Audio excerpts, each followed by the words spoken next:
Hindi lamang husay sa pagpapatupad ng batas ang ipinamalas ng mga pulis mula sa iba't ibang panig ng bansa, kundi pati ang kanilang talento sa musika at malasakit sa kapwa. Matapos magsagawa ng courtesy call, ang mga kalahok ng Singing Cups of the Philippines Season 2 for ACOS at ang top 10 finalists ng Season 1 kay Police General Jose Melencio Nartates Jr. sa Campo Crame.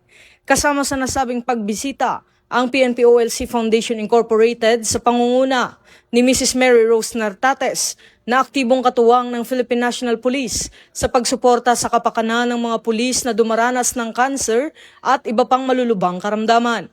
Sa kanyang mensahe, pinuri ng Chief PNP ang inisyatibo bilang patunay ng pagkakaisa at malasakit ng organisasyon.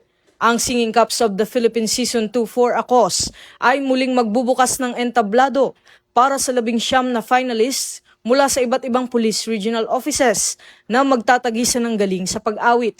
Layunin ng programa na makalikom ng pondo para sa mga PNP personnel na nakikipaglaban sa malubhang sakit, isang adhikaing sumasalamin sa tunay na diwa ng serbisyo publiko.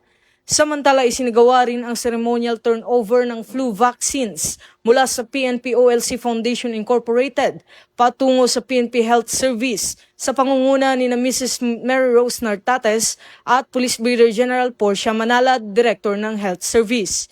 Layunin nito na mapalakas ang kalusugan at proteksyon ng mga kapulisan laban sa sakit.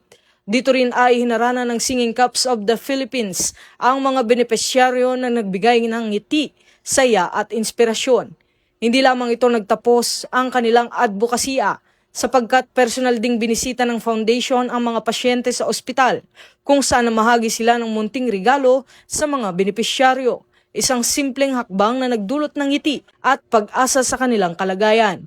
Higit pa sa isang patimpalak, ang Singing Cups of the Philippines ay isang makabuluhang selebrasyon ng talento. Inaasahang gaganapin ang Grand Finals ng kompetisyon sa Abril 24, ganap na alas 4 ng hapon sa PNP Multipurpose Center sa Campo Crame, kung saan pipiliin ang tatanghaling kampyon mula sa 19 na finalists. Higit pa sa isang patimpalak, ang Singing Cups of the Philippines ay isang makabuluhang selebrasyon ng talento, serbisyo at malasakit.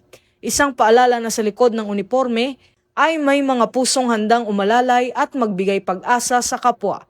Ito ang bagong PNP para sa bagong Pilipinas. Serbisyong mabilis, tapat at nararamdaman.